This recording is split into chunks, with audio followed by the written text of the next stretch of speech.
Hello mga ka-GTs! Good day everybody! How are you today? For today's video, i-share ko naman po sa inyo yung ating ginawang extended room. Yung kabuuan po mula nung nag-umpisa tayong magpagawa. Ibinabahagi ko lamang po ito sa inyo, hindi para ipagyabang, kundi po naging proud lamang po ako sa aking sarili dahil po tayo ay nakapagpatayo ng isang kwarto na maliit lamang pero kasya na sa akin at kontento naman na ako dahil ito yung pinaka privacy ko po. Ayan, may privacy po ako dito sa aking room. Kung ano kung gagawin ko, diba, magtinuad baliskad man, walang makakakita. Yun lang ba yun? So ayan, kung may kausap na tayo, walang makikialam, kanya kasi kung may sarili na tayo, alas po dun sa sama-sama tayo, talaga namang wala tayong privacy. Yun na nga yun eh. So, ayan.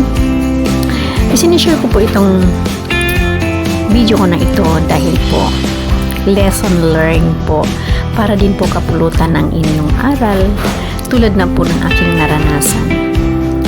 I-share ko po dahil kung tayo po talaga pala ay magpapagawa, dapat po may plano. Hindi lang po natin iaasa sa ating mga laborers or karpentero. Meron po ikaw forma mismo. Kasi ako po, idinidepende ko na lang po sa karpentero. Ang iniisip ko naman po, makukuha yung gusto ko. Yun naman pala alam nyo na po, sa mga dati kong vlog na talaga namang disappointed dahil po yung tugtungan ng aking alulod ay tumutulog o papasok dito sa akin. At yung alulod po mismo ay pumapasok naman dito sa aking sakin. So, doble gastos nga po. Yun nga, lesson learned. Dapat talagang bantayan at may plano po ikaw na forma kung ano man pong gusto mo para yun ang masunod. Hindi po ididepende lamang sa karpentero at laborer. So, yan po, naging lesson learned para sa akin. Kailan po pala kung nagpagawa ka maging astig ka. Para po kahit apaan may respeto at paggalang sa iyo. So, dahil nga po tayo ay panabiro, so, ayan, ganun talaga ang mararanasan natin. Kalawa, wala po kami lalaki. Babae po kami, kaya ganun po siguro.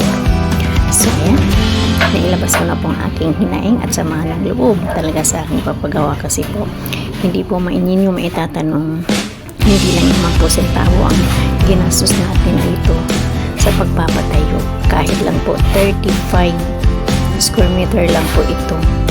Talaga pong natutuyuan ang balon. O diba natutuyuan ang balon. So ayan, nauubusan din po. So ayan. Nawa po magustuhan ninyo ang aking content for today. And salamat po sa walang sawa po ninyong pagsusuporta kay GTV. Ito po ay kanang utang na loob ko din sa inyo sa pagtulong ninyo sa akin. At vice versa naman po tayo. Utang na loob talaga. Hindi pala. Vice versa naman ang suportahan. Ganito na lang. Salamat po sa pagsusuporta ninyo at ganun din naman ang pagsusuport natin sa bawat isa. Ayun, ganun lang pala yun. Walang utang na loob doon kasi baliktaran naman, balikan naman, vice versa, kumbaga press back, nagkamali na. So ayan, nabuo ko na po yung saan ba tayo? Bubong. Ang ginamit ko po is tubular.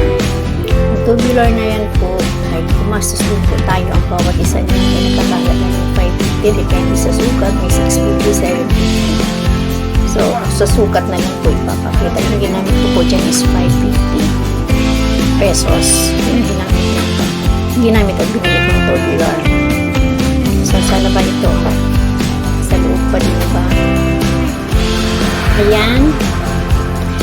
Sa may gate po yan, sa ibabaw ng gate, nagpapagulada sila.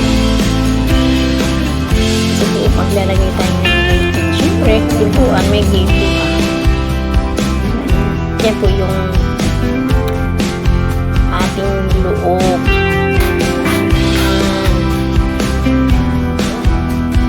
Sana ito. Ayan, maghahalo na ako.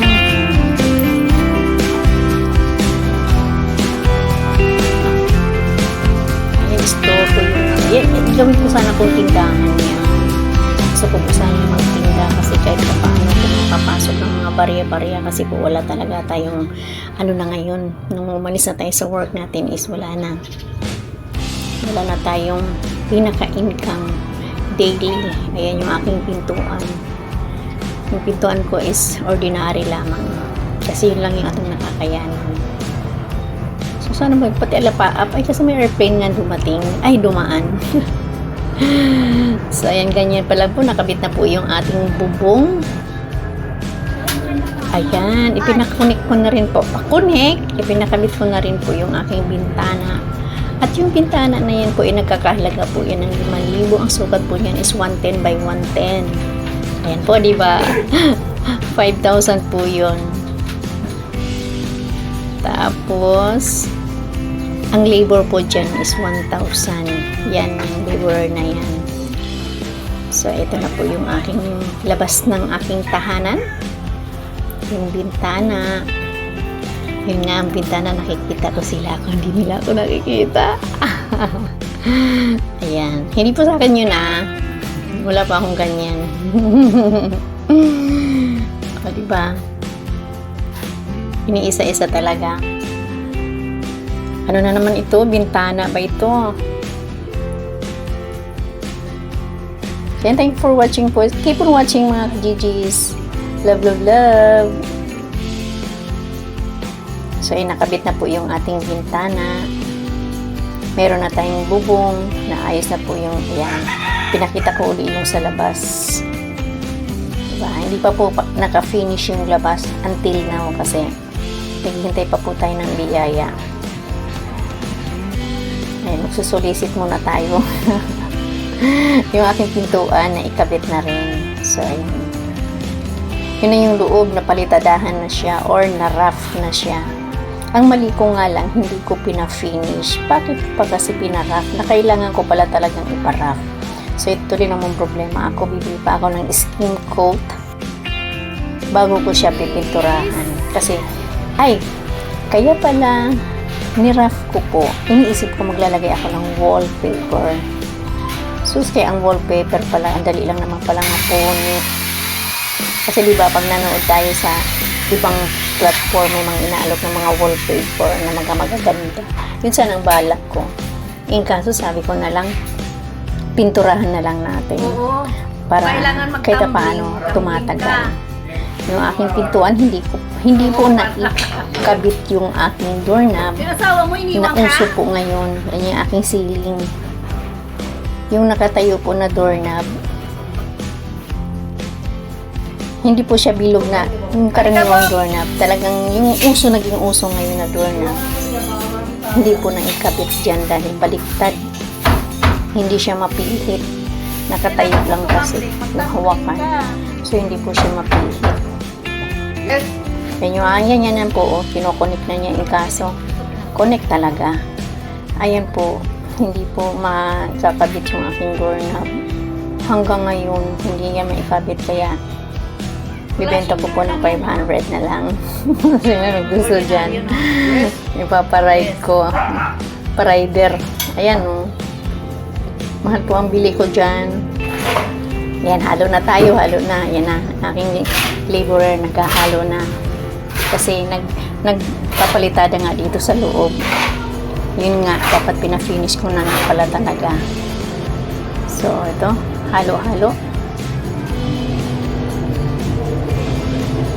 Huwag po kayong magsawang manood mga ka-GGs. Keep on watching mga ka-GGs.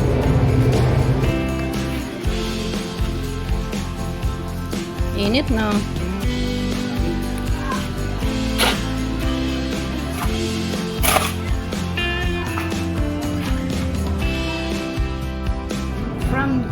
Nakakaduling pala itong aking editing. Ano ba yun? Pasensya na po kayo. Ito yung aking lababo. Ayan. Lababo ko siya. Oh, bintana na naman.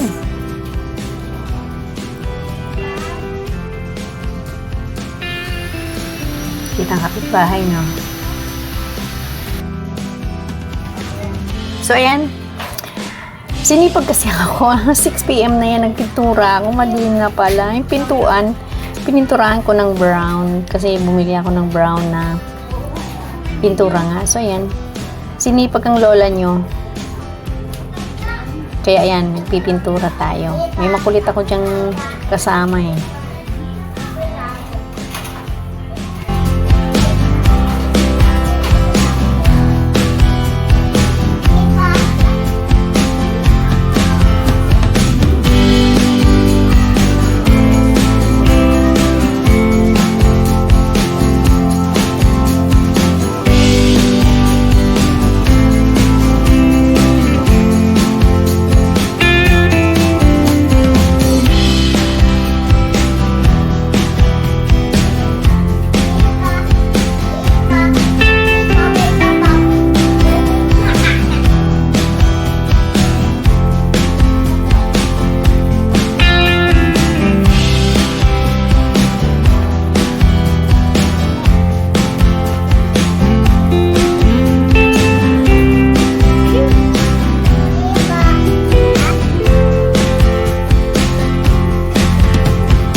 Nagbi-video or nag-vlog yung aking apo. Ang kulit, hinahayaan ko na lang siya. Para hindi kasi ako nakikita doon, ang dilim ko eh. So siya muna yung aking substia. Thank you for watching.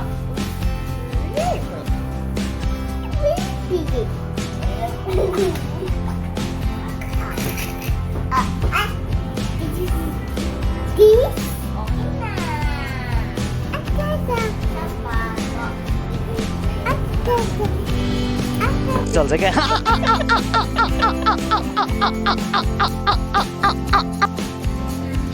Ito yung additional na pipinturahan natin, kaya din-display ko dyan. Pipinturahan ko siya ng color blue. O di ba white, naging color blue. Ito po yun ay vintage na.